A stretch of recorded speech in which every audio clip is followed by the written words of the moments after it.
हाँ जी, good evening. तो हिंदी में बेसिकली हम लोग पहले थोड़ा सा पैटर्न डिस्कस करेंगे कि एग्जाम पॉइंट ऑफ व्यू से देखिए बहुत स्कोरिंग है हिंदी, है ना। आप लोगों ने ये बचपन से आप लोग पढ़ रहे हैं और प्लस 10 तक आप लोगों ने पढ़ी है, कहीं के पास 12th में भी होगी। तो इसमें बहुत हार्ड कुछ नहीं आता, इजी आता है। तो स्कोरिंग है तो हम लोग क्या सोचते हैं ना कि इस पे ध्यान नहीं देते, ठीक है ये तो ऐसी हो जाएगी, चलती फिरती है। बट इस पे आप ध्यान देंगे तो जो बच्चा 15 ला सकता है वो 20 भी ला सकता है।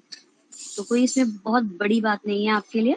तो शुरुआत करते हैं, पहले थोड़ा सा पैटर्न समझते हैं, थोड़ा सा सिलेबस डिस्कस करते हैं, फिर आज का हम टॉपिक और टॉपिक से रिलेटेड हम थोड़े से क्वेश्चन डिस्कस करेंगे जो केवीएस, एनवीएस, डीएसएसबी में आ रखे हैं। टीजीटी पीजीटी में भी कुछ क्वेश्चंस आ रखे हैं जो बेसिक ही आए हैं, बहुत हार्ड क्वेश्चंस नहीं आए हुए।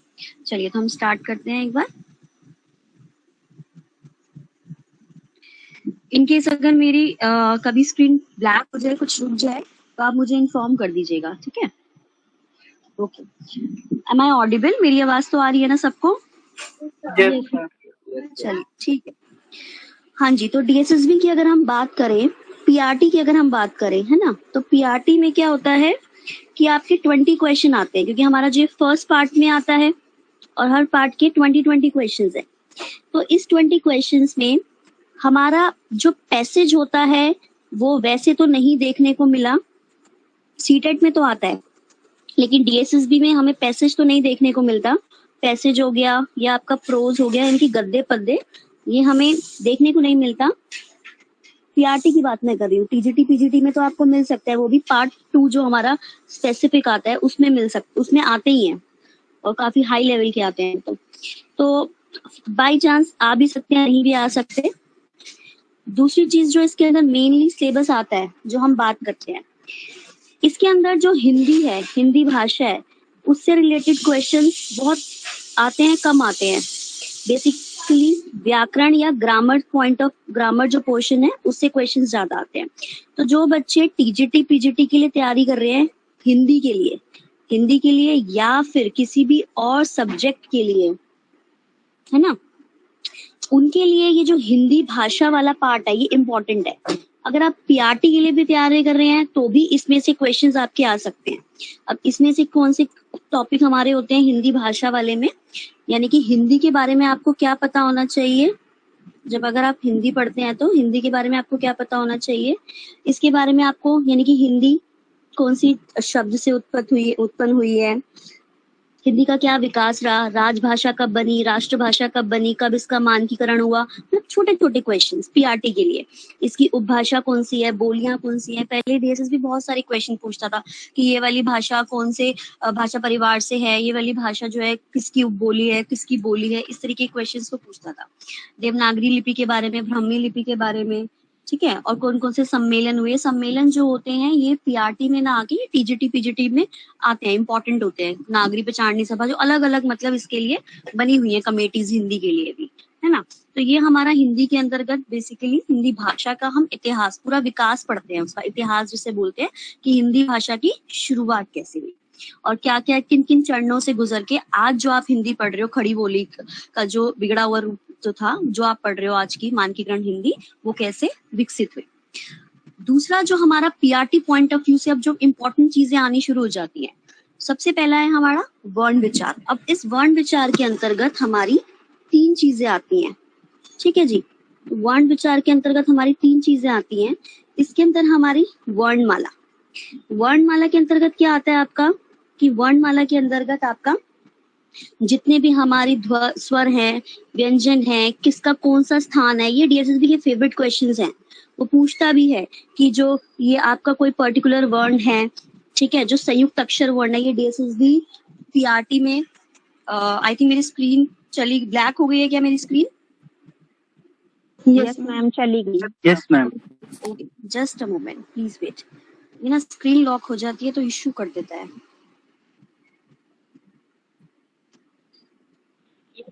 चलिए अब आ रही है ना? Yes ma'am. Yes ma'am. तो हम एक क्वेश्चन भी आया था अब डीएसएसबी में शायद जो अभी एग्जाम हुआ था डीएसएसबी का, उसमें या उससे पहले पहले एग्जाम्स भी आ चुका है काफी बार। जीएनसीटी का एग्जाम था, एमसीटी का था, मुझे तो थोड़ा ध्यान नहीं है, बट उसमें एक क्वेश्चन जैसे आया था जो हमारे संयुक्त वर्ण होते हैं उससे, यानी कि जो आपका ये श है ये किससे मिलकर बना है। उन्होंने ऑप्शन इतने कंफ्यूजिंग दिए थे, एक के नीचे हलंत लगा दिया, जैसे ये क हमारा, ठीक है, त्र है हमारा किससे, हाँ त्र वाला ही क्वेश्चन आया था कि जो त्र है हमारा किससे मिलकर बना है, ये त और र से मिलकर बना है। तो एक ऑप्शन उन्होंने ऐसे दे दिया था, एक में दोनों में हलंत लगा दिया था, एक में हमारा हलंत लगाया था, यानी कि आधा वर्ण होना, इस हलंत का मतलब ये होता है। तो ऐसे से ऑप्शंस देता है डीएसएसबी की, कंफ्यूजिंग हो जाती है। बेसिक क्वेश्चंस होते हैं, हमें पता होता है, बट ऑप्शंस ही मेन होते हैं जो घुमा देते हैं। तो वर्णमाला के में से इस टाइप के क्वेश्चन आते हैं कि कौन से वर्ण का कौन सा स्थान है, ठीक है, कौन सा वर्ण पंचम अक्षर है, कौन सी ध्वनि कैसी है, इस तरह के क्वेश्चन आते हैं ये हमारे फर्स्ट वर्णमाला में से। उसके बाद आपके आते हैं वर्तनी, स्पेलिंग, जैसे इंग्लिश में आपके क्वेश्चंस आते हैं, 4 स्पेलिंग आपको दे देते हैं, सारी कंफ्यूजन आपको लगती है कि ये ठीक है ये ठीक है। आपका भी हिंदी का शायद एक टेस्ट भी हुआ था वर्तनी का, उसमें काफी क्वेश्चंस आए थे, तो आप लोगों ने शायद, वो जिसने टेस्ट दिया होगा उसने देखा होगा कि किस टाइप के क्वेश्चंस आते हैं स्पेलिंग में, है ना। 4 स्पेलिंग दे दी आपको, कोई भी करेक्ट चूज करनी है। उसके बाद डीएसएसबी का सबसे इंपॉर्टेंट टॉपिक, सबसे फेवरेट टॉपिक होता है संधि का। संधि में वो आपसे या तो संधि विच्छेद पूछ लेगा, या आपको संधि विच्छेद करके उसका पूछ लेगा कि इसकी संधि क्या होगी, या संधि का टाइप पूछ लेगा, तो ये भी इंपॉर्टेंट टॉपिक है। तो जो जो हम पढ़ेंगे और जिस टाइप के क्वेश्चन आएंगे, क्वेश्चन आते हैं, वो मैं एक बार थोड़ा सा ब्रीफ कर देती हूँ, फिर हम टॉपिक स्टार्ट करते हैं, है ना। नेक्स्ट उसके बाद हमारा आता है शब्द विचार। इनके अंदर ये तो हमारा हो गया वर्ण विचार की वर्णों का क्या क्या यूज होता है, इससे क्या क्या क्वेश्चन आ सकते हैं। उसके बाद नेक्स्ट हमारा जो टॉपिक होता है वो हमारा आता है हिंदी में वर्ण विचार। वर्ण विचार के अंदर हमारे क्या आते हैं, उपसर्ग प्रत्यय आ जाते हैं। आपको कोई भी एक शब्द दे दिया जाता है, पूछ लिया जाता है इसके अंदर कौन सा उपसर्ग है, ये किस उपसर्ग से बना है। टॉपिक बहुत इजी लगता है हमें, लेकिन जब प्रश्न आता है तो नहीं समझ आता कि कौन सा प्रत्यय है, कौन सा उपसर्ग है। इस टाइप के क्वेश्चन आते हैं, प्रैक्टिस से होंगे। और डीएसएसबी के आप जितने आप देखोगे ना, डीएसएसबी क्या करता है, जितने भी हमारे सैंपल पेपर्स होते हैं ना पुराने, उन्हीं को ज्यादातर वो क्वेश्चन रिपीट करता है। तो अगर मैक्स टू मैक्स वो देगा भी, तो हिंदी की बुक्स आती हैं प्रिपरेशन के लिए, उसमें उन्होंने एनवीएस और टीजीटी पीजीटी की, अगर आप एनवीएस केवीएस के टीजीटी लेवल के भी क्वेश्चन सॉल्व कर लोगे ना, तो वो पीआरटी के लिए इनफ हो जाएंगे। ग्रामर की बात कर रही हूँ मैं। उसके बाद डीएसएसबी का एक और इम्पोर्टेंट फेवरेट टॉपिक है समास, जिसमें वो 2 मेन समास, वो एक बहुव्रीहि समास, एक कर्मधारय समास, इनको ज्यादातर पूछता है, क्योंकि कर्मधारय में हमारा थोड़ा सा कंफ्यूजन रहती है तत्पुरुष और कर्मधारय समास में। तो ये क्वेश्चन वो पूछता है समास के अंतर्गत, कि आपको एक समास दे देगा, उसका टाइप पूछ लेगा, ठीक है, विभक्ति लोप पर नहीं पूछेगा, वो समास का टाइप पूछेगा। अगला होता है बेसिक वाला संज्ञा। संज्ञा के अंतर्गत आपसे कभी नॉर्मल क्वेश्चन नहीं पूछे जाते। संज्ञा के अंतर्गत उसका फेवरेट टॉपिक होता है भाववाचक संज्ञा, कि इस शब्द से कौन सी संज्ञा बनती है भाववाचक, किसी विशेषण से भाववाचक संज्ञा बन गई, क्रिया से बन गई, इस टाइप के क्वेश्चन आते हैं संज्ञा से ज्यादातर।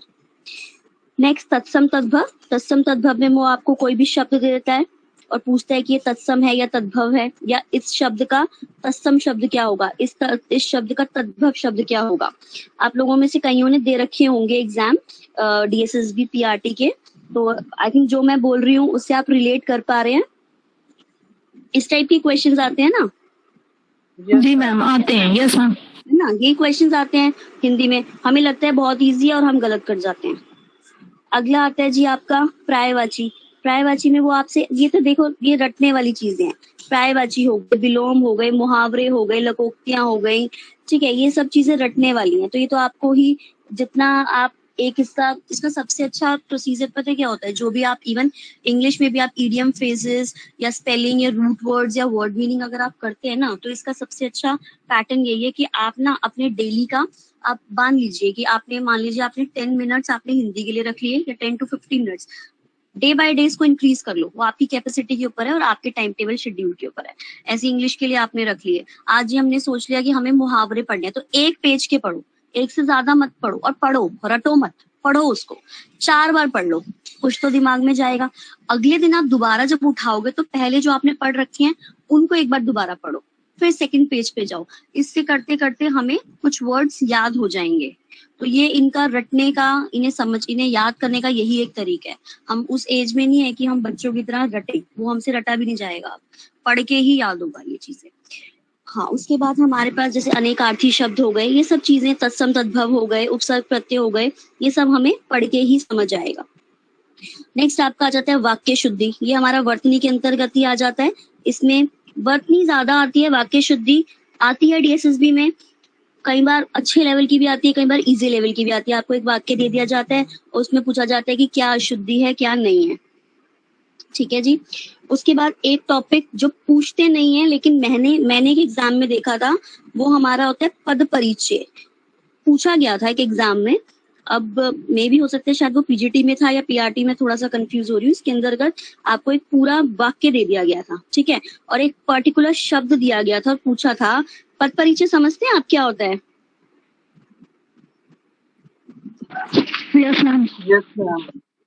ठीक है, देखिए पद परिचय क्या होता है, जो हमारे शब्द जब होते हैं ना, ये हमारे पद हैं, अलग अलग शब्द, जब इनको वाक्यों में प्रयोग किया जाता है तो ये हमारे शब्द बन जाते हैं। ठीक है, यानी कि इन शब्दों का आपस में एक दूसरे से क्या रिलेशनशिप है, उसी को हम पद परिचय कहते हैं। कि ये शब्द हमारा संज्ञा है, ये क्रिया है, ये कारक विभक्ति है, सहायक क्रिया है।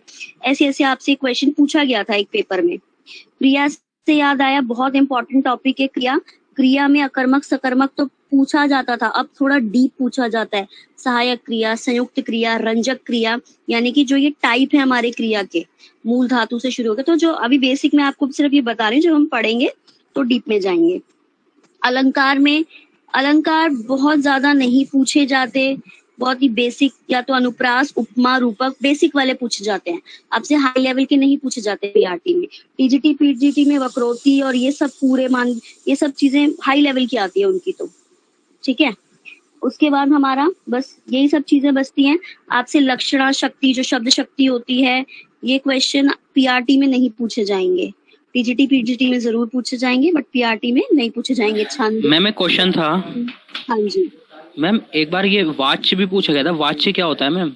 हाँ, वाच्य means voice, active passive voice, यानी कि जब हमारा मैम ये क्वेश्चन दे रखा था, जैसे मुझसे उठा नहीं गया, मैं कौन सा वाच्य, मैम इस तरह का क्वेश्चन था एक बार, है ना। ये हमारा है भाव वाच्य। देखिए 3 वाच्य होते हैं हमारे, हम पढ़ेंगे ना डिटेल में। वैसे मैं आपको थोड़ा सा बता दूं, कृत्रिवाच्य, भाव वाच्य, कर्म वाच्य, यानी कि जब हमारा जो मेन, जिसमें स्ट्रेस अगर हमारा सब्जेक्ट पे, यानी कि करने, जो काम कर रहा है उस पे दिया जाता है, तो वो हमारा कृत्रिवाच्य होता है। जब हमारा ऑब्जेक्ट पे स्ट्रेस दिया जाता है वो कर्म वाच्य होता है। और इन कर, ना ही किसी सब्जेक्ट पे, ना ही किसी ऑब्जेक्ट पे स्ट्रेस दिया जाए, बल्कि किसी फीलिंग पे, किसी, मेरी आवाज आ रही है आप लोगों को? Yes ma'am. Okay, yes ma'am. किसी फीलिंग पे दिया जाए तो उसे भाववाच्य कहते हैं। जैसे अभी आपने एग्जांपल दिया ना, मुझसे उठा नहीं जाता, यानी कि आपकी कंडीशन को डिपिक्ट कर रहा है। तो इसमें मुझसे ये करा नहीं जाता, मुझसे जाया नहीं जाता, इस तरीके के एग्जाम्पल्स आते हैं। ये हम डिस्कस करेंगे जब हम इसको डिटेल में पढ़ेंगे। तो हम तो सही बोला, वाच्य वाला पीआरटी में भी आएंगे वाच्य? हाँ जी, पीआरटी में आते हैं। पीआरटी में देखिए ग्रामर मैम आया वही क्वेश्चन है मैम, ये मुझे उस टाइम समझ में नहीं आया था इसलिए पूछा। हाँ जी बिल्कुल ठीक, मेरे माइंड से निकल गया, थैंक यू। वाच्य आता है पीआरटी में। तो पीआरटी में ये चीजें आती हैं। देखिए हमारी व्याकरण होगी, जो हम टॉपिक करेंगे ना वो सब आएंगे। ठीक है, अब हम रंजक क्रिया होती है जो आपने भी बोली। रंजक क्रिया क्या होती है? मैं आपको, रंजक क्रिया बेसिकली कोई भी वाक्य होता है ना, उसमें रंग लाने के लिए होती है। जैसे मुझसे जाया नहीं जाता है, या उसने मुझसे जाया जाता है, तो है हेल्पिंग वर्ब हो गया, उसको सहायक क्रिया बोला जाता है। जाया, जाता, इस तरीके की हमारी वो रंजक क्रिया होती है। हम इसको डिटेल में पढ़ेंगे। आज जो हम टॉपिक करें, प्लीज आप लोग उस पर फोकस कर लीजिए, ठीक है, वरना सब मिक्सअप हो जाएगा। पढ़ेंगे, डिटेल में पढ़ेंगे इन सब चीजों को। चलिए, तो आज हम बहुत ही बेसिक टॉपिक से शुरू कर रहे हैं। ऐसा नहीं है कि इसमें पीआरटी से क्वेश्चंस नहीं आते हैं, बेसिक आपके लेवल के ही क्वेश्चंस है। पीआरटी प्लस टीजीटी दोनों हर लेवल के क्वेश्चंस इसमें मैंने इंक्लूड करे हैं। 10-12 क्वेश्चन हम अभी करेंगे भी लास्ट में। तो आज हमारा जो टॉपिक है वो हिंदी ही है, ठीक है। हम शुरुआत हिंदी टॉपिक से ही कर रहे हैं, यानी कि हम जो सब्जेक्ट हम पढ़ रहे हैं उस भाषा से ही हम अपनी शुरुआत कर रहे हैं। अच्छा, अब मुझे आप एक बात बताइए, जो हिंदी शब्द है हमारा, ये कौन सी भाषा का शब्द है, पता है आप लोगों को? संस्कृत। संस्कृत भाषा का शब्द है। अच्छा, चलिए, आपने बोला संस्कृत भाषा का शब्द है हिंदी, है ना? एक मिनट रुकिए। देखिए, जो हमारा भाषा शब्द है वो हमारा बेसिकली भाष, ये भाष धातु है हमारी, इससे मिलकर बना है। ठीक है, भाष धातु से मिलकर हमारा ये शब्द बना है। इसका क्या मतलब होता है? इस धातु का मतलब होता है कि जो इंसान, जो कोई भी व्यक्ति बोलकर यानी कि वाणी के रूप में जो भी अभिव्यक्ति करता है उसको हम भाष बोलते हैं। और भाष से हमारा, भाष एक संस्कृत शब्द है और भाष से हमारा क्या बन गया? भाषा बन गया। ठीक है, ये चीज समझ आई आप लोगों को? एग्जाम मैम ये बेसिकली इसका मीनिंग ये होगा कि बोलना या अभिव्यक्त करना। अभिव्यक्त करना वाणी के द्वारा। अभी मैंने लिखने की बात नहीं करी है, मैंने बोला है वाणी के द्वारा, यानी कि अपनी बोलने की क्षमता के बोलने के द्वारा अपने भावों को अभिव्यक्त करना, वो हमारा भाष कहलाता है। और भाष सब शब्द से हमारा क्या बना है? भाषा बना है। ठीक है, ये चीज समझ आई आप लोगों को? एक मिनट रुकिए, जस्ट अ सेकेंड। मेरी स्क्रीन शायद फिर ब्लैक हो गई है। Yes ma'am. ओके ओके, एक मिनट।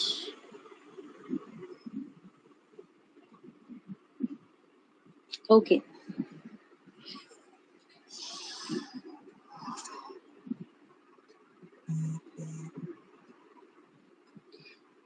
सॉरी, थोड़ा सा ना एक थोड़ी छोटी प्रॉब्लम हो रही है। Just a second, please wait.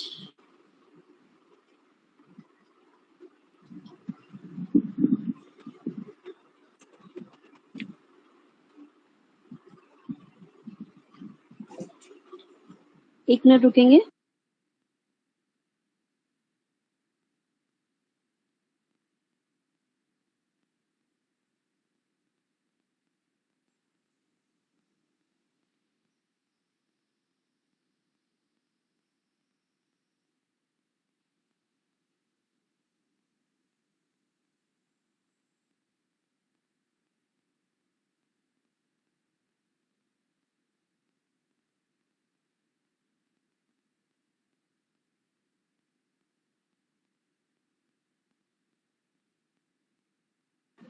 Okay, अब स्क्रीन दिख रही है मेरी?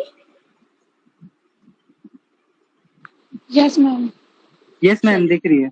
ठीक है, अभी हमने डिस्कस करा कि जो हिंदी है वो हमारी भाष शब्द से उत्पन्न हुई है ना, संस्कृत के भाष शब्द से। लेकिन अब हिंदी का विकास अगर हम बोले, यानी कि हिंदी जो है हमारी बनी कैसे, हिंदी वर्ड कैसे आया, हिंदी शब्द कैसे आया, कौन सी नदी से उत्पन्न हुआ ये हिंदी वर्ड?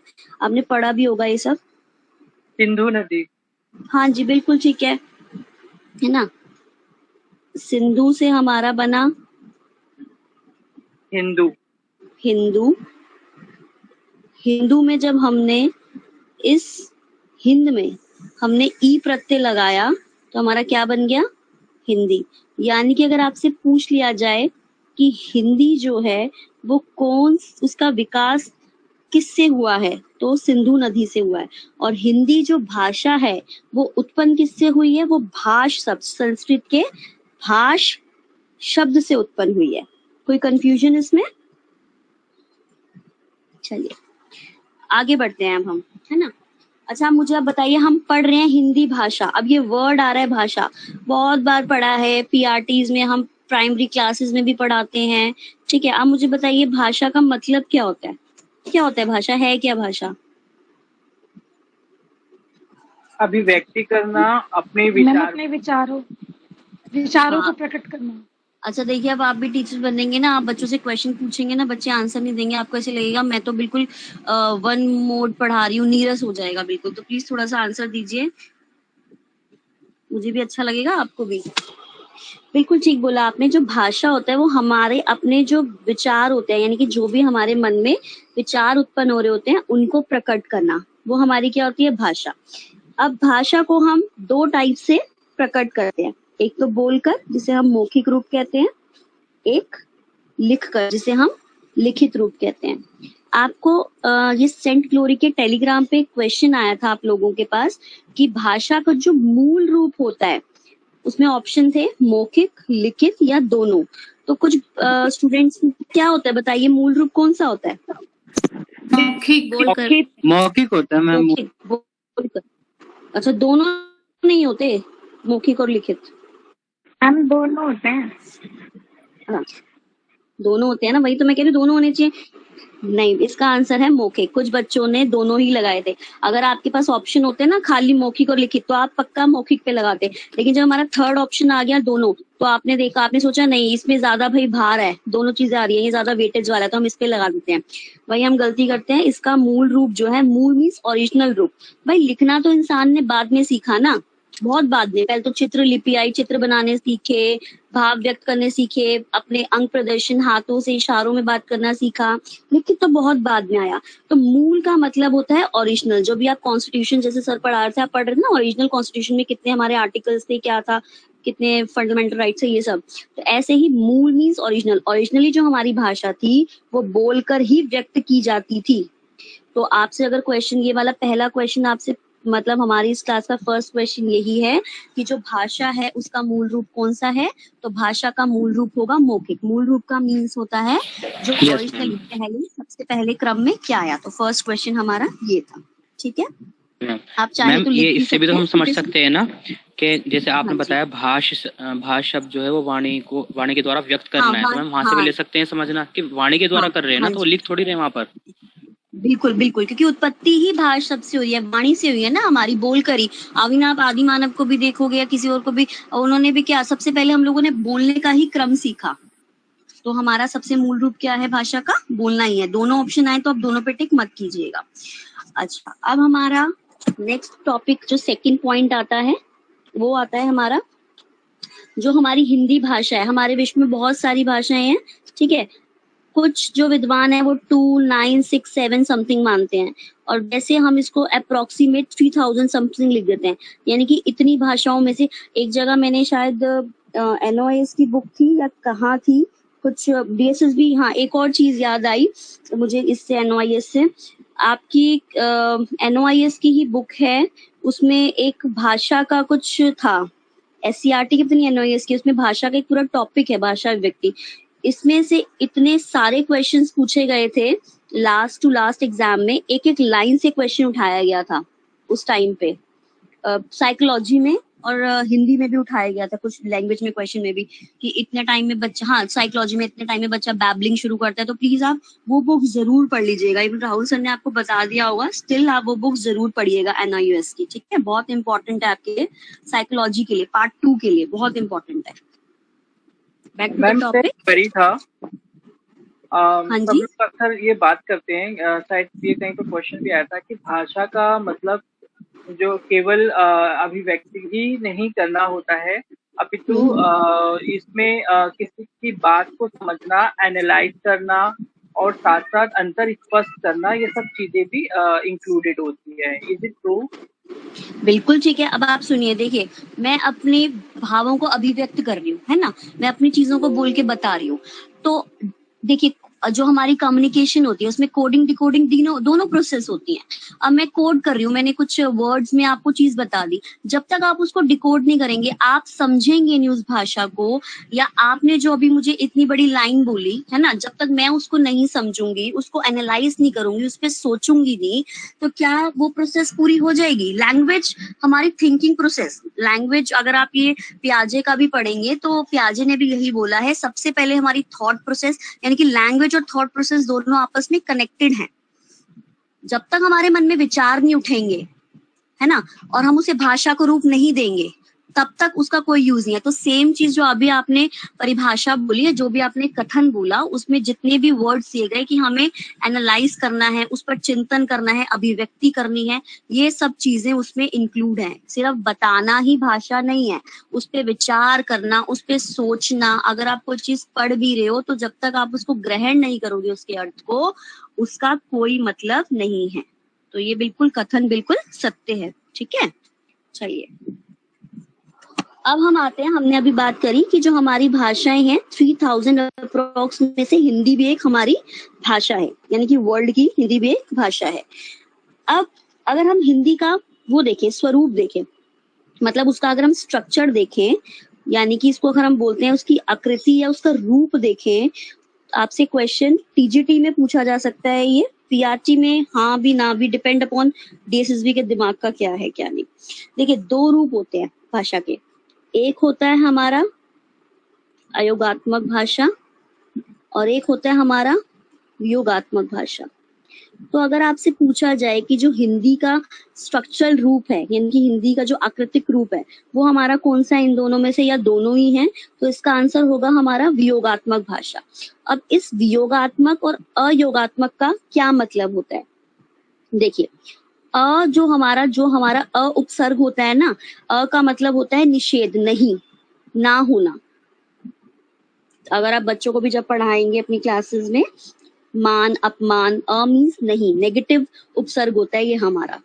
तो यहाँ पे हमारा नेगेटिव उपसर्ग से मतलब नहीं है, निषेधात्मक से मतलब नहीं है। यहाँ अयोगात्मक भाषा का मतलब क्या है कि जिस लैंग्वेज में हम एक्स्ट्रा प्रत्यय का यूज नहीं करते, सफिक्स का यूज नहीं करते हैं, यानी कि वो भाषा के जो अपने वर्ड्स होते हैं बिल्कुल स्वतंत्र होते हैं, उसमें कोई शब्दों में कुछ मिलाया नहीं जाता, रूढ़ शब्द होते हैं, उसको हम क्या बोलते हैं? अयोगात्मक भाषा। जैसे हमारी चाइना की जो लैंग्वेज होती है, तिब्बतन लैंग्वेज होती है, बर्मी, ये बाहर की जितनी लैंग्वेजेस होती है, ये हमारी इनका जो स्वरूप होता है वो अयोगात्मक होता है।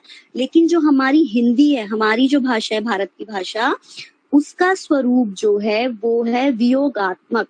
वियोगात्मक का मतलब है कि आप वर्ड्स में तोड़ मरोड़ करते हो, इसके साथ आप प्रत्यय यूज करते हो, उपसर्ग यूज करते हो, ठीक है। वियोग में उपसर्ग की बात ना करके ज्यादा स्ट्रेस प्रत्यय पे ही दिया जाता है। अच्छा, अब आ रही है मेरी आवाज? Yes ma'am. चलिए ठीक है, तो मैं आपको ये बता, जो मैंने अयोगात्मक बताया उतनी आवाज आई आपको? कट कट के आ रही थी वॉइस बहुत। अच्छा, कट कट के आ रही है, शायद थोड़ा सा नेटवर्क इश्यू हो रखा हो। बाकी सबको क्लियर आ रही है मेरी आवाज?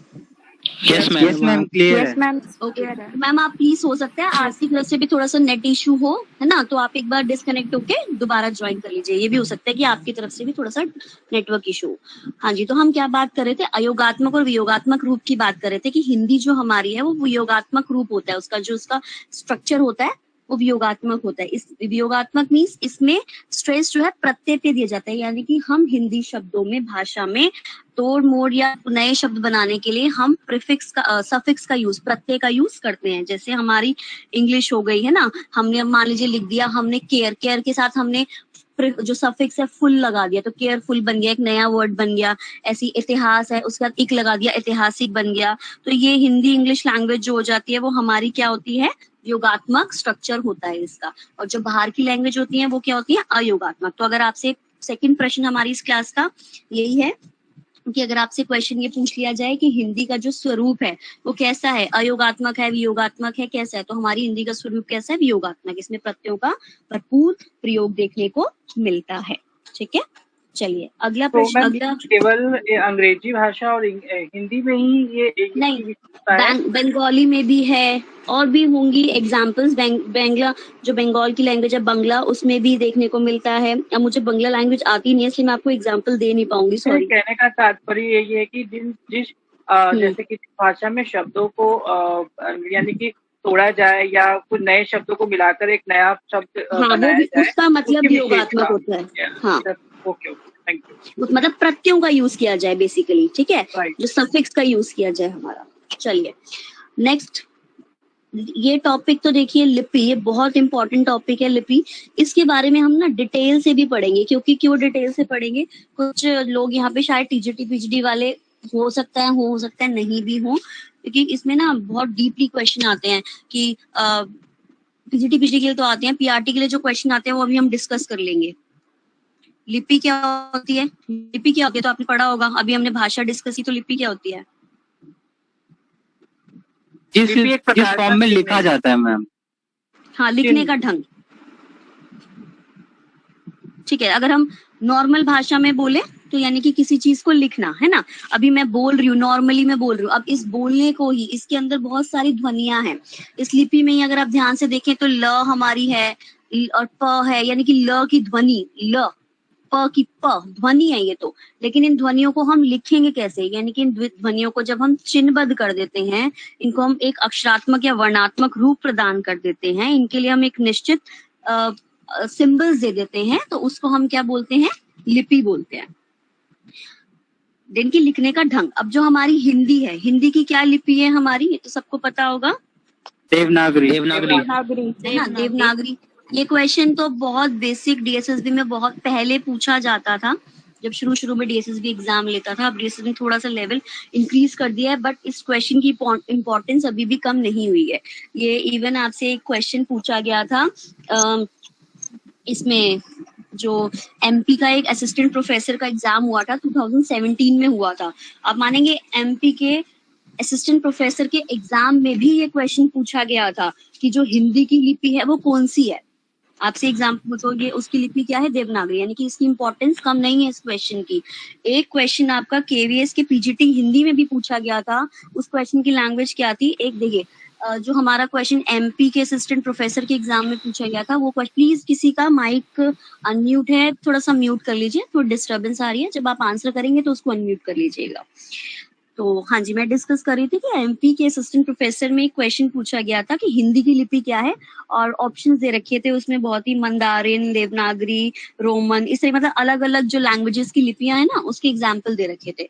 तो ऑब्वियसली इसका आंसर देवनागरी है। एक क्वेश्चन की लैंग्वेज ये थी जो केवीएस पीजीटी 2017 हिंदी का, उसमें क्वेश्चन में देखिए पीजीटी लेवल में भी क्वेश्चन आया गया था कि वर्तमान हिंदी।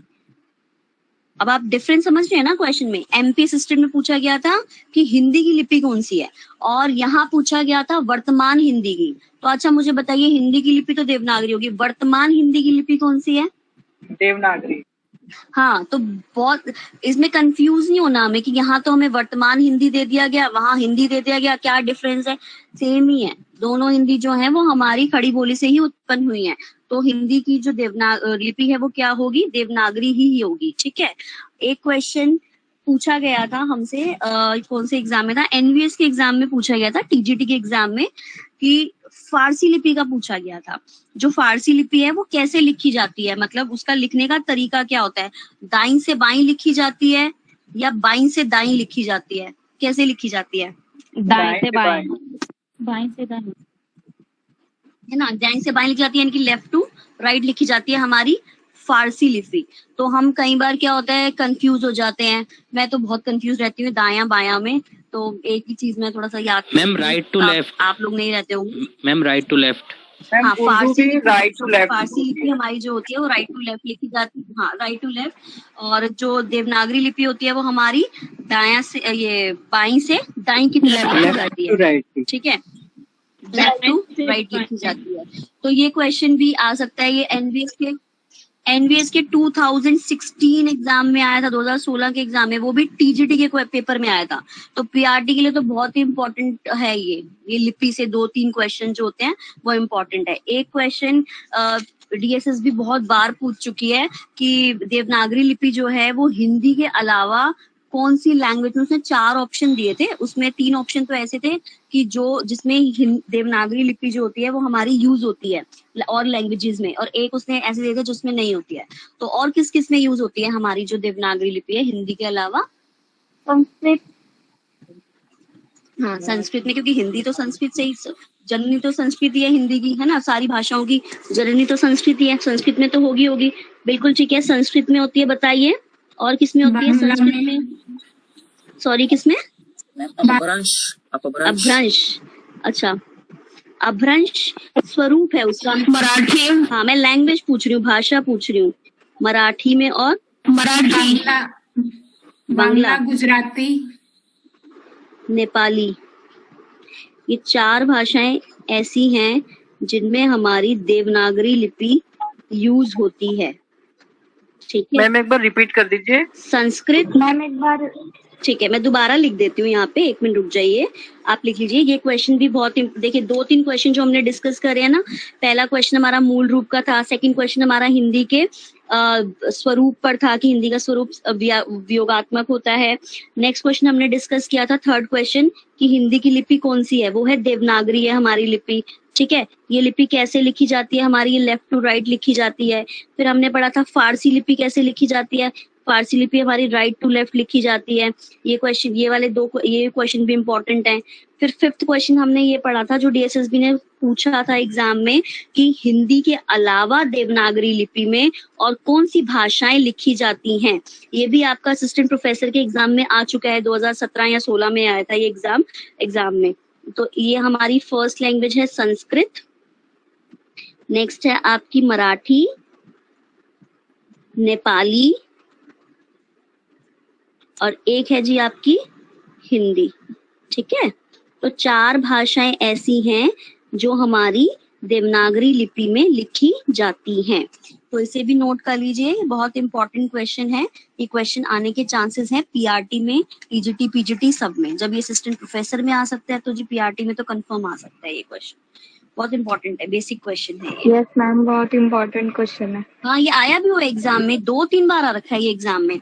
लिपि से तो आता है क्वेश्चन, अब वो ये नहीं पूछता, हो सकता है ना भी पूछ ले, बट इम्पोर्टेंट क्वेश्चन है, हमें तो रखना है ना अपने पास। मैम गुजराती भी है शायद? Gujarati I don't think so, 4 हैं, बाकी मैं एक बार और कंफर्म कर लूंगी। अगर आप कह रहे हैं तो नेक्स्ट क्लास जब मैं लूंगी तो मैं एक बार कंफर्म कर लूंगी, आप कह रहे हैं। श्योर। हाँ, क्योंकि मेरी नॉलेज में 4 हैं, है ना? ठीक है, गुजराती नहीं है। नहीं है ना, 4 ही हैं। अच्छा, उसके बाद हम देखते हैं जो हमारा अगला सेगमेंट है जिससे क्वेश्चन डीएसएस भी पूछता है। हम वही सेगमेंट कर रहे हैं जिनसे क्वेश्चन आए हुए हैं और आने के चांसेस हैं। अगला क्वेश्चन है आपका, अगला पार्ट है भाषा परिवार।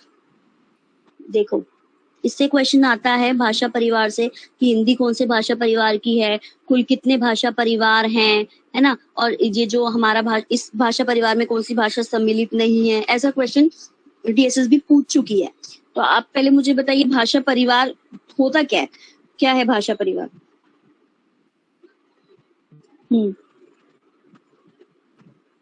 हम किसी एरिया में जो लैंग्वेज बोली जाती है उसको हम एक भाषा, पर्टिकुलर एक भाषा परिवार से जोड़ देते हैं। हाँ, ठीक है, जैसे देखिए आपकी फैमिली है ना, आपके पूर्वज थे, फिर वो हुए, फिर आपके ग्रेट ग्रैंडफादर, आपके फादर, फिर आप हुए, यानी कि आपका एक वंश चलता चला जा रहा है।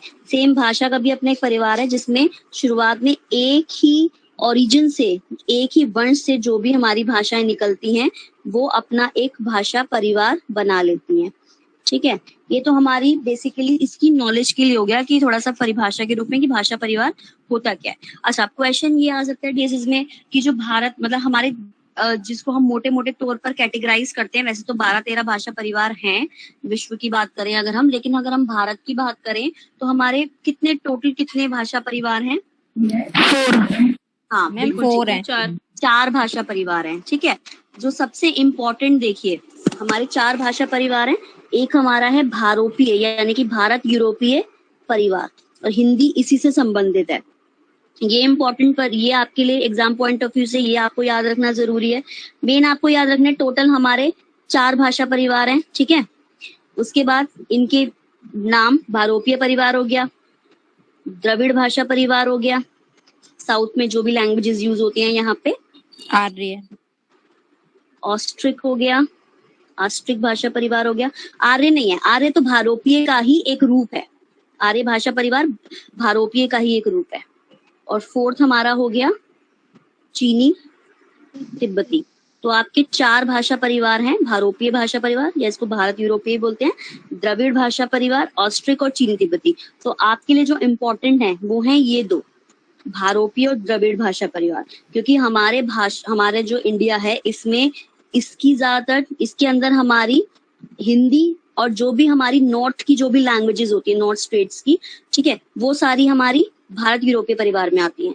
और बाकी जो साउथ की लैंग्वेजेस होती हैं, जितनी भी साउथ की दक्षिण भाषाएं होती हैं वो हमारी द्रविड़ भाषा परिवार के अंतर्गत आती है। तो हमारे भारत में बेसिकली इन दोनों भाषा परिवारों की ही भाषाएं बोली जाती हैं। तो ये 2 भाषा परिवार आपके लिए इंपॉर्टेंट है। तो डीएसएसबी में अगर क्वेश्चन आना होगा तो ये आ सकते हैं कि टोटल हमारे कितने भाषा परिवार है, 4 हैं। नाम दे सकता है आपसे कि कौन सा है कौन सा नहीं है, तो ये 4 नाम याद कर लीजिए, ठीक है। उसके बाद आपसे वो ये क्वेश्चन पूछ सकता है कि इन चारों भाषा परिवारों में से सबसे बड़ा भाषा परिवार कौन सा है ना। क्रम लगाने के लिए अगर आपसे पूछे, क्रम के आधार पर पूछे, तो सबसे बड़ा भाषा परिवार हमारा कौन सा है इन चारों में से? भारोपीय मैम, भारोपीय। जिस सीक्वेंस में हमने लिखा है ना वही है, ये नंबर 1 पे ही है हमारा सबसे बड़ा भाषा परिवार, क्योंकि इसमें सबसे ज्यादा परसेंटेज ऑफ लैंग्वेज बोलने वाले लोग यहाँ पर मिलेंगे आपको। यानी कि सबसे ज्यादा जो परसेंटेज लैंग्वेज बोली जाती है वो इसी भाषा परिवार से बोली जाती है। मोर देन 70% लैंग्वेज इसी भाषा परिवार से बोली जाती है, ठीक है। कितनी भाषाएं आती है इसमें? मैम आपकी आवाज बिल्कुल, हाँ जी बोलिए मैम। इसमें कितनी भाषाएं आती है भारोपीय में? भारोपी में कितनी भाषाएं आती हैं ऐसे एग्जैक्ट तो नहीं है इसमें काउंटिंग। ये है कि जितने हमारे देखिए नॉर्थर्न स्टेट्स हैं, ठीक है, उनकी कुछ उपबोलियां भी हैं, बोलियां भी हैं, सबकी अलग अलग है ना। अब ऐसे आप नहीं कर सकते कि टोटल स्टेट्स ही आ गए, नहीं, टोटल स्टेट्स में भी अलग अलग हर लोकल लैंग्वेज भी है अपनी। तो ये सारी भी चीजें इसी के अंदर इंक्लूड होंगी हमारी, यानी कि हिंदी के साथ जितने भी नॉर्दर्न स्टेट है वहां पे बोली जाने वाली सारी बोलियां भाषाएं इसी के अंतर्गत आएंगी। तो मोर देन 70% सारी जो लैंग्वेजेस हैं वो यही भाषा परिवार कवर अप करता है। ऐसे क्वांटिटी में बताना थोड़ा सा क्वेरी है।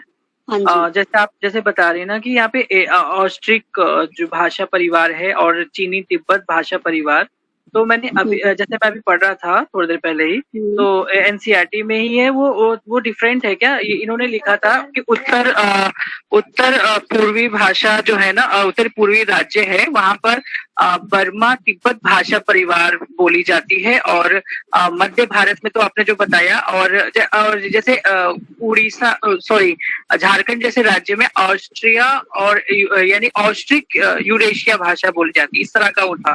तो इसी में इस तरह के क्वेश्चंस आ सकते हैं क्या इस तरह से? नहीं, इस तरह के क्वेश्चंस नहीं आएंगे आपके। ये क्वेश्चंस कौन से राज्य में नहीं, ये नहीं आएगी। अगर आप टीजीटी पीजीटी के लिए भी प्रिपेयर कर रहे हो वहां पे भी ये क्वेश्चन नहीं आएगा। बुक देखिए, बुक में अथाह है, बहुत चीजें हैं, बट हमारा एग्जाम जो है मोस्ट प्रोबेबली सितंबर तक हो जाएगा, है ना। तो हमें इररिलेवेंट चीजें आप नॉलेज के लिए खूब पढ़िए, वो तो अच्छी बात है, बट अगर आप एग्जाम पॉइंट ऑफ व्यू से तैयारी कर रहे हो तो ये क्वेश्चन नहीं आएगा।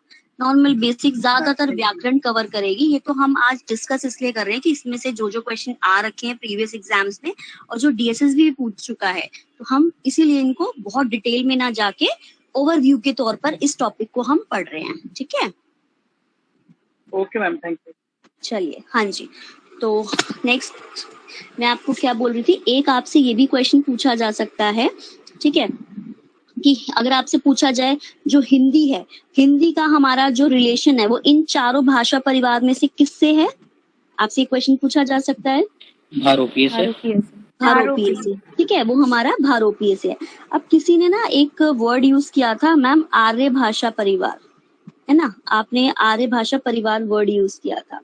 तो देखिए, जो भी हमारा जो फर्स्ट वाला परिवार था, भारोपीय परिवार था, उसकी जितनी भी लैंग्वेजेस होती हैं, उसमें जितनी भी लैंग्वेज इंक्लूड है, हिंदी, बांग्ला, ये सब जितनी भी उसमें इंक्लूड हैं, वो हमारी इंडिया में बोली जाती हैं, और उसी को हम आर्य भाषा का परिवार बोल देते हैं। यानी कि ये आप मान लीजिए आपका एक पूर्वज थे, ठीक है, उन्होंने एक फैमिली बनाई थी, अब आपके फादर का एक कुल था, ठीक है, आपका भी अपना एक कुल है, यानी कि ये बड़ी फैमिली है, ये ग्रैंड फादर्स हो गए हमारे, उसके अंदर हमारा और परिवार आ रहा है, ठीक है, जो और सारी भाषाएं आ रही हैं, यानी कि भारोपीय भाषा परिवार जो है उसके अंदर जितनी भी हमारी अलग अलग लैंग्वेजेस यूज हो रही हैं, जो हम बोल रहे हैं इंडिया में, वो हमारी सारी भाषाएं मिलाकर एक अपना परिवार बना लेती हैं, उसको हम बोलते हैं आर्य भाषा परिवार।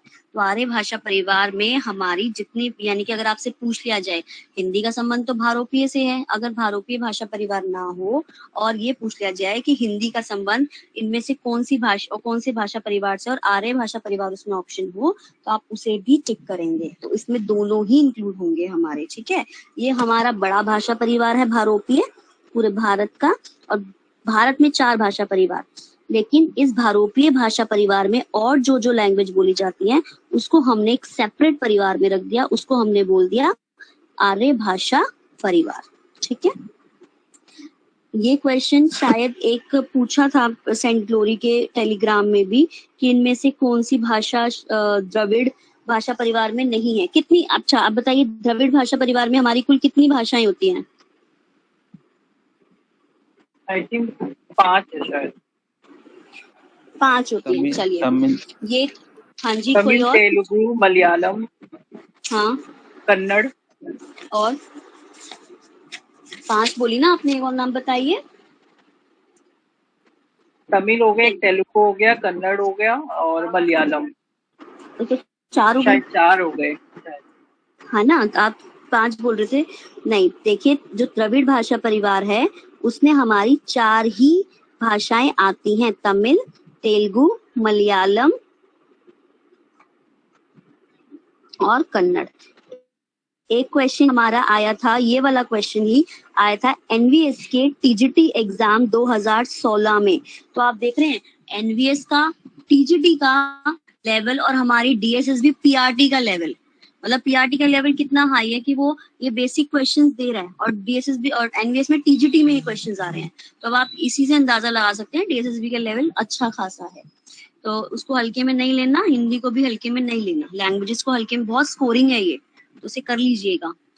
तो ये क्वेश्चन पूछा गया था आपसे एनवीएस टीजीटी 2016 में कि द्रविड़ भाषा में 4 आपको ऑप्शन दे दिए गए थे 1 2 3 4 कि इनमें से कौन सी भाषा जो है वो हमारी द्रविड़ भाषा परिवार में सम्मिलित नहीं है। तो ये जो 4 भाषाएं हैं हमारी, तेलुगु, मलयालम, कन्नड़, जो साउथ की हमारी लैंग्वेजेस हैं, ये हमारी केरल, आंध्रा और तमिलनाडु की और पौंडी की जो भाषा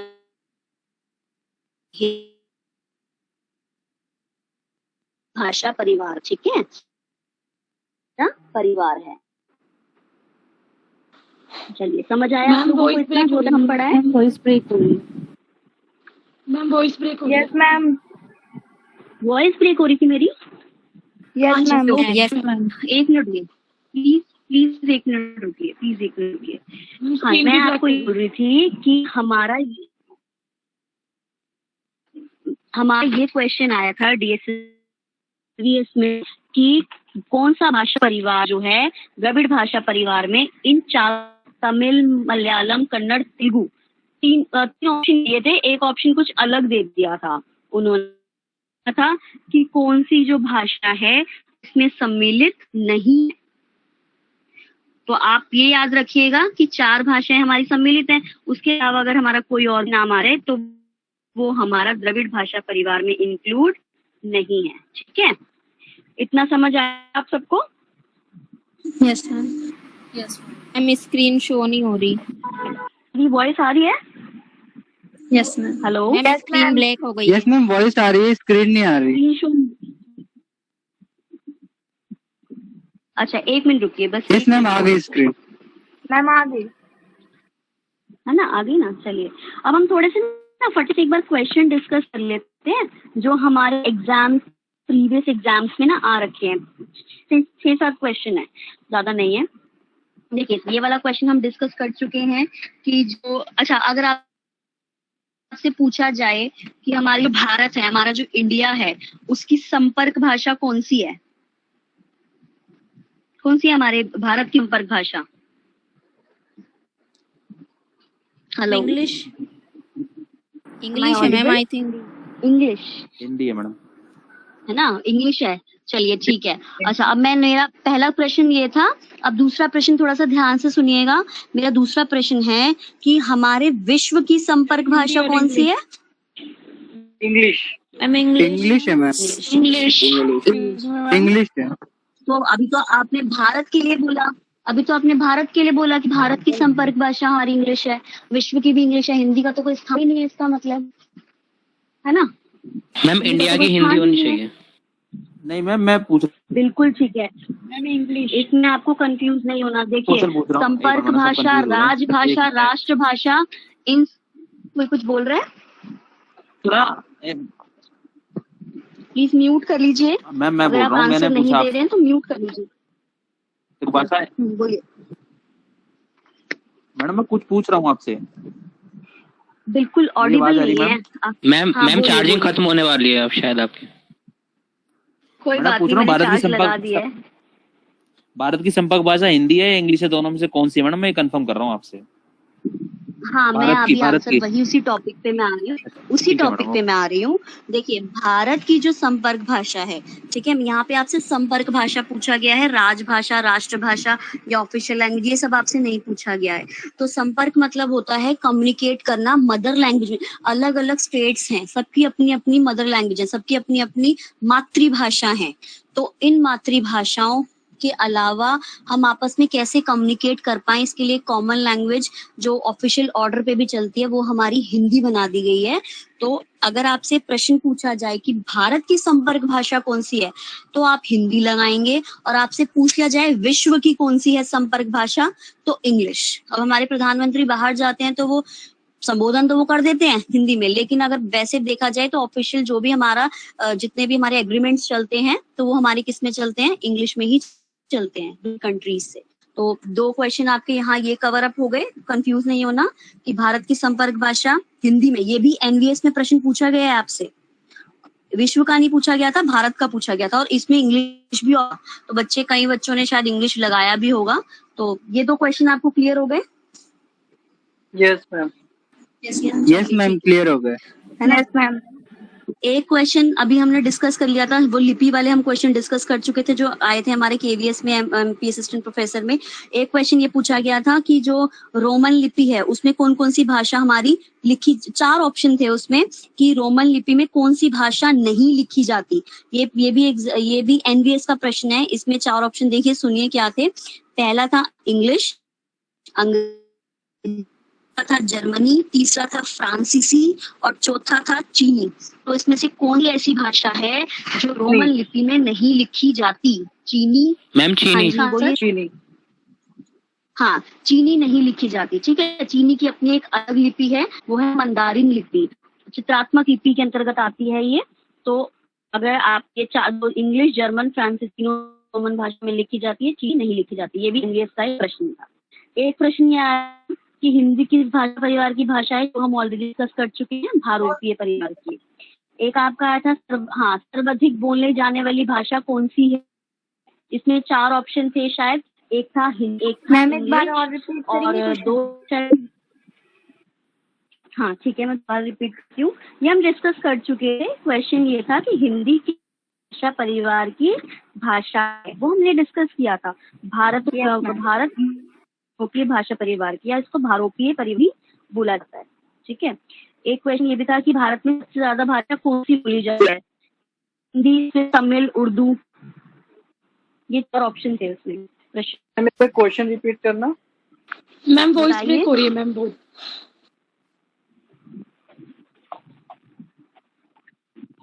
प्रश्न है, ठीक है, भारत में सर्वाधिक बोले जाने वाली भाषा कौन सी है? हिंदी, संस्कृत, तमिल? मैम हिंदी। ठीक है, संस्कृत तो शुरू खत्म। हाँ बिल्कुल ठीक है। एक प्रश्न ये भी है, एक प्रश्न ये भी आया था कि वर्तमान हिंदी रूप क्या है। तो अब ये तो हम लोग पढ़ेंगे, उसमें पता चल जाएगा, लेकिन ऑप्शन सुन लीजिए। ये बीएड के शायद किसी एग्जाम में आएगा कि अवधी, ब्रजभाषा, खड़ी बोली या देवनागरी। हिंदी का जो प्रचलित रूप है, यानी कि हिंदी का विकास रूप कौन से रूप के बिगड़ने के कारण हुआ था? अवधी, ब्रजभाषा, खड़ी बोली, देवनागरी। नहीं आ रही है वॉइस बहुत ज्यादा ब्रेक। मैम, रिपीट कर दीजिए मैम, समझ नहीं आ रहा मैम। मेरी क्लियर वॉइस नहीं आ रही है? No ma'am. ज्यादा ब्रेक हो रही है। अच्छा चलिए, कोई नहीं, हम इसको नेक्स्ट क्लास में फिर डिस्कस कर लेंगे। मैम शायद चार्जिंग इशू है, इस वजह से हो रहा जो होगा। प्रश्न हमने डिस्कस करे वो आप अब मैम आज की क्लास की रिकॉर्डिंग अवेलेबल होगी? हेलो, ओके, मैं बोल रही हूँ, जितने प्रश्न हम डिस्कस करें वो आप लोगों को समझ आ गए सबको? यस मैम, अच्छे से समझ में आ गए। यस मैम, यस मैम, समझ आ गए। ठीक है। आज की क्लास में इतना ही, हम वाइंड अप करते हैं। नेक्स्ट सेशन जब हम लेंगे तो और अच्छे प्रश्नों के साथ लेंगे, ठीक है? Okay, all the best. चलिए आप लीव कर सकते ओके, हैं। Thank you so much ma'am. Thank you ma'am. Thank you ma'am. Ma'am बहुत ही अच्छे से समझाया आपने। Thank you ma'am. Thank you so much. आपको समझ आए, बस मुझे लगता है सफल हो गया सब। Ma'am, hello. हाँ जी, हाँ जी, बोलिए।